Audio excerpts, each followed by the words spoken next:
everybody, it's been a minute since I've had a video. If this is your first time coming across, hi, my name is Myra Janelle, and since this will be my last video for a minute, I'm going to take a nice little break. So I just want to wish you guys a happy Thanksgiving, a Merry Christmas, and a Happy New Year. I hope that God continues to bless you in areas and expand you in areas in ways that you didn't even see fit. But today, this video is going to be about giving Jesus your yes and saying yes to Jesus and what that looks like. And so yeah, I can only talk about myself and pertaining to me, but I hope this touches somebody and whatever God has me say reaches who it needs to reach. So let's dive right in. So on this journey so far, God has been like stripping me of things, and being obedient to God is not always easy, and the things that he instructs you to do. But when you give him your yes, it's going to be very rewarding. So pertaining to me, on this journey, I'll say I've had to let people go. Places that I used to go to didn't really fit into the places that God is calling me into. And so when God strips you and tells you to let things go and make sure certain doors are closed and to not reopen them and really letting him have his way, it's not easy. But it does put you in the position to be ready for what God has for you. And sometimes people can think that you're letting them go or think that you're better than them because you're not doing the things that you once did. And sometimes your past sometimes the devil will try to use your past against you to make you think, oh, well, you used to do those things and you used to do that, and be in your head and saying all these things. And God is like, don't worry about that. Your past has been washed away and you're now a new creature and you're a new creation. And giving me your yes is gonna allow me to have full control and access to your life and allow you to be used in ways that you didn't even think you could be used. So as I've been on this journey of giving God my yes, I remember having a divine encounter. He woke me up about a few months ago, and it had to be around like 2 or 3 a.m. And I literally thought I was hallucinating because in a sense I was still awake, but I could see spiritually as well. So when you really allow God to use you in ways that you didn't see fit or expose you to things that you didn't even want to know, in a sense, and he opens up a door in the spiritual realm. Well, I cannot speak today. In this spiritual realm, and showing you different things that you didn't even know that you were capable of seeing. So as I was awake physically, but also seeing spiritually, there was like a butterfly that was flying in my room, and it was towards the end of my bed. And then God was like, read Colossians 3 and Colossians 4. And in Colossians 3, it was talking about living the new life, which I thought was so funny because at first, when I first saw the butterfly flying in my room, I didn't think it was that, but I was like, it looks like a butterfly flying in my room. And God was like, you're transformed and you've been made new. Don't worry about the past things that you've done or whatever. That's all been wiped away. And those things no longer matter. Now you need to be living in the new creature that I've created you to be. And in order to step into the new things, don't be so worried and don't be so fearful about not knowing everything or needing to know so many things in order to trust me. And I think that's how God works. He builds our faith by speaking a word over us, and then he'll put you in a position where you don't have any room but to trust him. That's it. Or stand on your faith, because I'm like, we have to walk by faith and not by sight. So in order to do those things, God will literally put us in a position where we really have to trust him. But during this divine encounter, let me go back to Colossians 3. It just basically talks about living the new life as a new creation, and how once you were in the world and now you're not, and how God is going to use all those things that you once did, or whatever the case is that pertains to you, in order to move you in new things. So don't worry about the former things, like Isaiah talks about. But remember know that God is doing a new thing in your life, and that he's gonna put you in places and positions that you didn't even think you were fit for. And then in Colossians 4, it talked about don't get so lackadaisical about your prayers. I've been in moments where I'm like, God, I'm so tired. And I can't lie, sometimes my prayers will be boring or like have no oomph to them because I'm so tired. And God's like, and in Colossians chapter 4, Paul is basically saying, like, don't get tired in your prayers. Your prayers are important, and your time with God is important. So don't allow the enemy to drain you so much or make you feel so weak and tired that you don't have time to pray. Praying is important. And I think it's a very important time to spend time with God in your prayer. I think prayer is a key piece of building your relationship with God, and also reading his word as well. But aside from that, that was kind of like my first, I won't say first divine encounter because I've had dreams. However, that was my first time like being conscious and then seeing spiritually and thinking. I literally thought I was hallucinating and going crazy. But after I read those 2 chapters, God was just like confirming to me, you did see a butterfly. And we know that butterflies symbolize transformation and being transformed. So I thought it was so fitting how in the NLT version on my phone, when I was reading it, said living the new life and symbolizing butterflies like transformation. So anyways, but yeah, back to the whole entire message of saying yes to Jesus. I think it can be very hard sometimes when you're changing and then other people aren't changing around you, or changing as fast as you're changing, so you're kind of having to shift. But then also, if God is speaking to you, like I know for me, he was saying the friends you have now or the friends that you currently associate with will no longer be the people that you're going to be around as I take you to your next level. And for me, that was kind of hard because I was like, I don't want people to think that I'm abandoning them or letting them go. But we have to know that everybody can't go. One thing I've always preached to other people is everybody can't go where you're headed. So God was kind of like, you need to start taking your own advice that you've been telling other people, and knowing that everybody can't go where you're headed. And it's not that you're abandoning people or letting them or like pushing them away, but everybody cannot go where God is taking you, especially if they are people that can lead you on a path of destruction. So I think it's important to know the company that you're keeping and knowing who you're keeping within your circle and what you're telling people, because people don't always want to see you win. And you need to be mindful of the things that you're speaking to other people as well, because people will try to change your words and use things against you.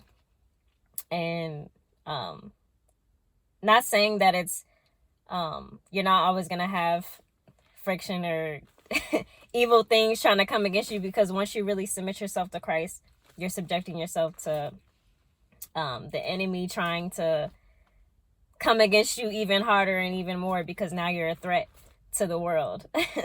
So but we have to know that we have the power and authority rooted in Jesus Christ when we really say, yes, God, I follow you. I'm choosing to follow you.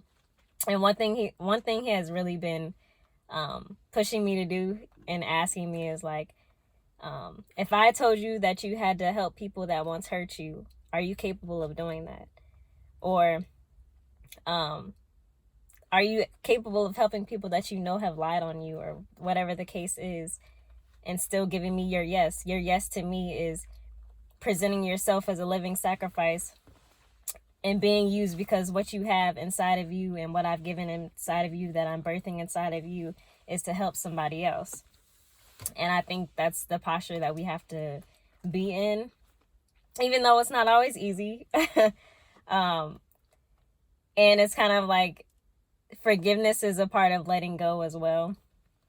And knowing that if God can transform you, he can transform the other people that may have hurt you or may have scorned you, or whatever the case is. Or God will use you to show that you have changed by you helping them.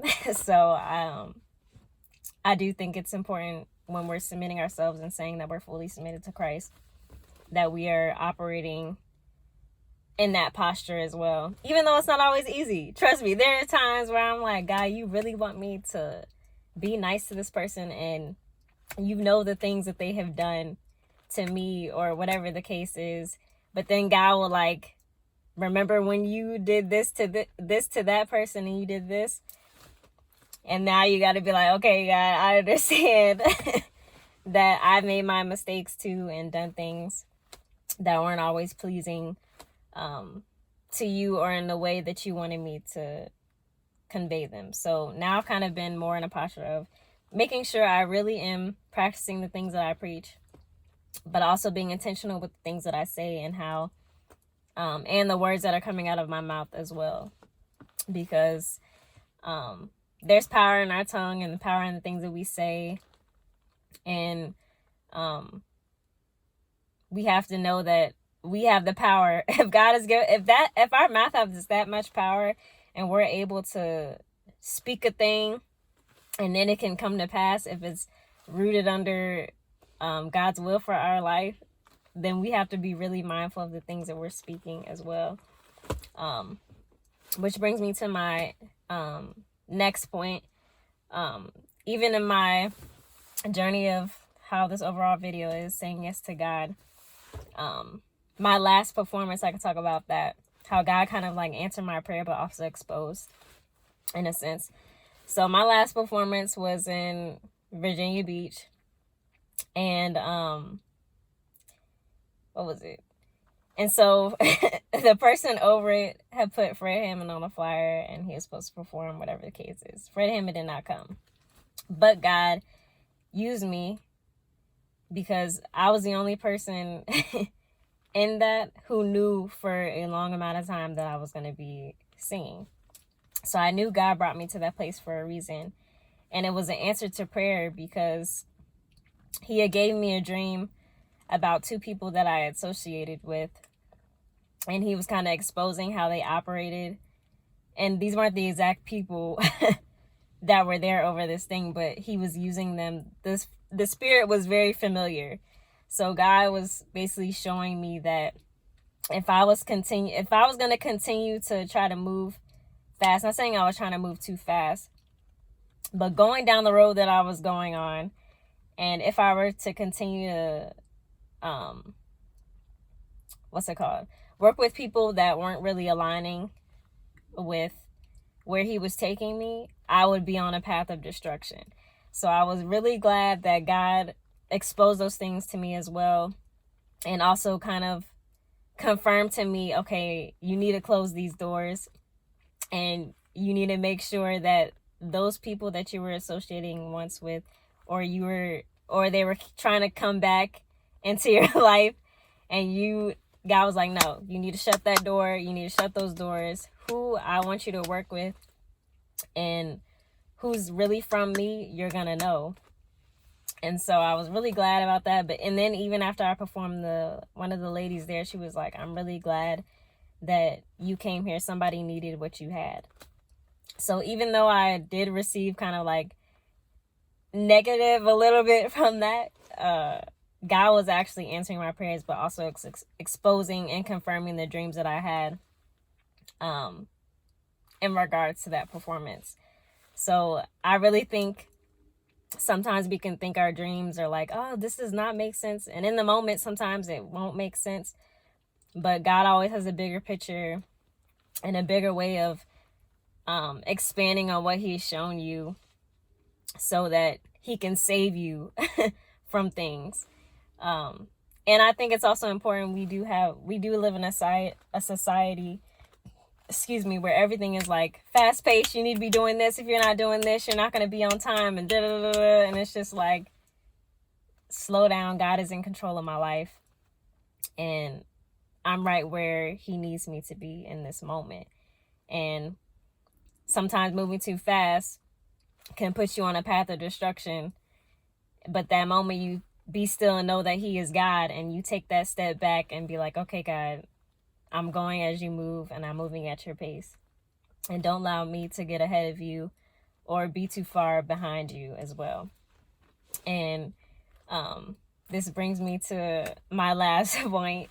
So on November 5th, God had instructed me to watch The Undoing by Sarah Jakes Roberts. And she basically was talking about having to undo things that you once did that God didn't ever want you to be in, or in places and positions that he didn't even want you to be in that you got yourself into. And now you're kind of like undoing those things and starting over from fresh. And she was like, you're not starting from scratch, but you're starting over with where God has you right now. And I thought it was so funny how God is just really funny and comical sometimes, how he will speak to you, but also confirm things for you to remind you that you're on the right track.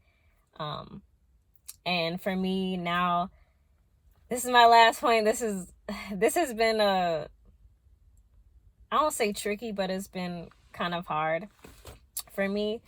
So God called me out of my sorority. He had me renounce my letters and denounce them basically. And it has not been easy, in a sense of, I was in a place where I kept like going back and forth, and internally I was like, God, you're wanting me to step away from this, but I don't want people to think that I'm betraying them or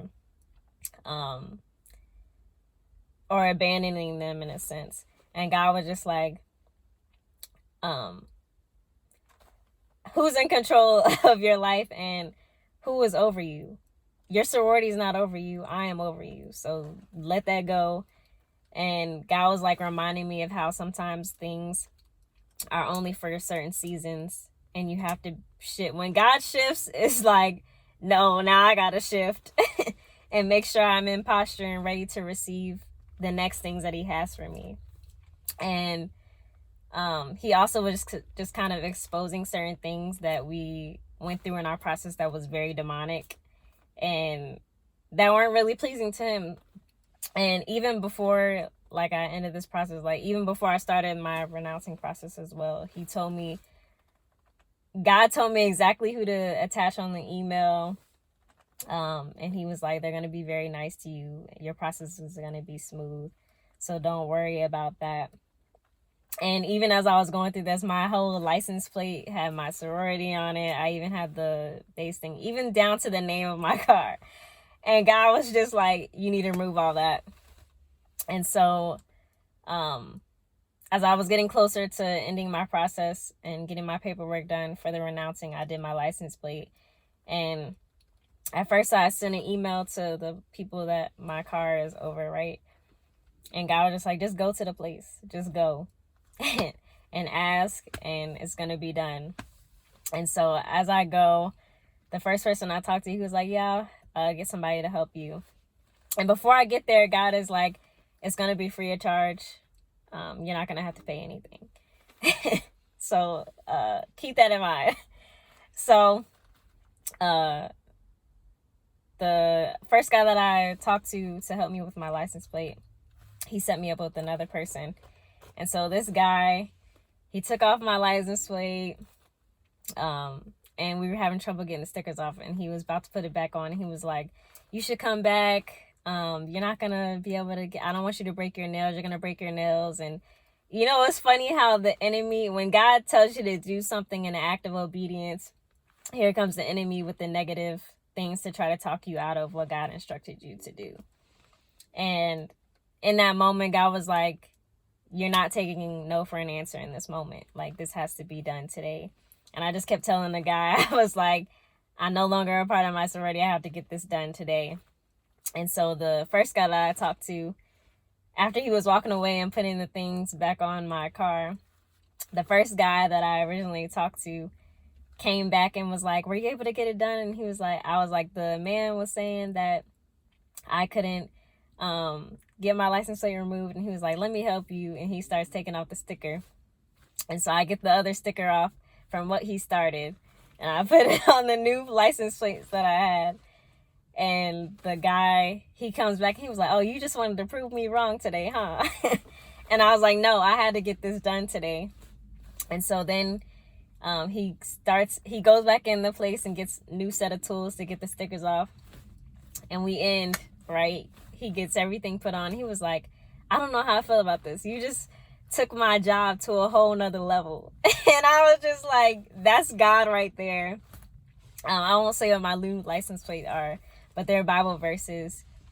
And it's just funny how God works when you really step out on faith. Because me and Faith, I was like, okay, God, you told me I wouldn't have to pay. And at the end of this, I asked the second guy who removed my license plate, I was like, how much do I owe you? And he was like, it's free of charge. Have a great day. And so that right there is like really trusting God. God really showed me that day that if I just trust him, everything that he's spoken is going to come to pass. And it may not be when I want it to come to pass, but it's going to be when he wants it to come to pass for my life. So I just want to remind you guys that even when things seem uncomfortable or they seem hard sometimes, or you don't know how people are going to take you, or you don't know how people are going to perceive you, don't worry about those things. Know that God is really ultimately in control, and he sees everything. He sees all. He sees your heart posture. He sees what you're doing behind closed doors. He sees what you do in your secret place. And those are the things that matter. You can't worry about the negative things or the lies that people are saying. And even in the things that God exposes, and you know people are like smiling in your face one minute and then they're saying something different, or God has shown you spiritually what the conversations people were having about you. But God is still like, I still want you to extend your grace. I still want you to love your enemies as you love yourself. I still want you to be nice and kind and not you lose yourself even when people are being hateful or rude and mean or whatever the case is. Because God is like, I'm still going to use you in that to be a blessing to those that may have once hurt you, or even for people that need what you have. But going back to my renouncing of my sorority, I basically finished all that process. And it was just how God said. He told me it was going to be smooth. And people were going to be nice to me. And I think the hardest part for me is going to be telling the people within my sorority that I'm no longer a part, telling my line sisters I'm no longer a part. But you have to know that God has a bigger purpose. And like I said, going back to times and seasons, and knowing when your season has shifted, and knowing when it's time to let things go so that God can do something way bigger, far bigger than you can imagine or think or even pray or speak out of your mouth, because God knows the bigger picture and things that he wants to do in your life. And not discounting anybody that has done it or still in it, because I even had a moment like where I was like, okay, God, you still use this person and they're still a part of their organization, so why is it? And God was just like, you're not that person. That's not the instruction that I gave you. I told you to leave and separate and let it go. And I was just like, okay, I'm giving God my yes. That's my yes. God has my yes and my amen. And even if it's uncomfortable, and even if I get backlash and whatever the case is, as long as I'm pleasing God and being obedient to him, I will be pleased. I'd rather have God be pleased with what I'm doing than rather me stay and be disobedient in something that he no longer wants me in, or he says the season has expired for me to be in my organization, or whatever the case is. Just like if God called you out of a job or called you out of a position and he's like, that time there has expired. It's time for you to shift and go somewhere else. And we have to shift our posture. When God shifts, we shift. So we have to be ready and willing to move when God tells us to move out of those places and positions. But I hope this blesses somebody, and I hope this is a reminder that your obedience is not going unnoticed. God sees all the things that you've done. He sees what you've gone through. He sees the conversations that people may have about you. And even in the midst of that, you have to know that God is working on your behalf, and nothing that he spoke to you is going to return back void. And it's also going to be bigger than you ever thought or imagined, because that's just how good God is. He blesses us even when we don't deserve it. And even in this moment, he's really shown me how much he really cares and loves me. Just how he saved me from certain things. And if I was going to continue to go on certain paths, God was showing me like, you can be this or you can follow me. And if you choose to follow me, I promise you'll be saved from all these different things that I'm showing you. So it's really important to just know that God is working on your behalf, and he's not going to let you fall. Even in moments where you may make a mistake, God still will shift you and still use you and work everything for your good. So I hope this video blesses somebody, like I said, and I hope y'all have a great day, a happy new year, and that God just continues to do great things in your life. And no matter what the enemy tried to put up against you, God is always on time, knows the when, knows the how, and is gonna make the way. So I love y'all, and I hope y'all have a great and amazing holiday. Love y'all.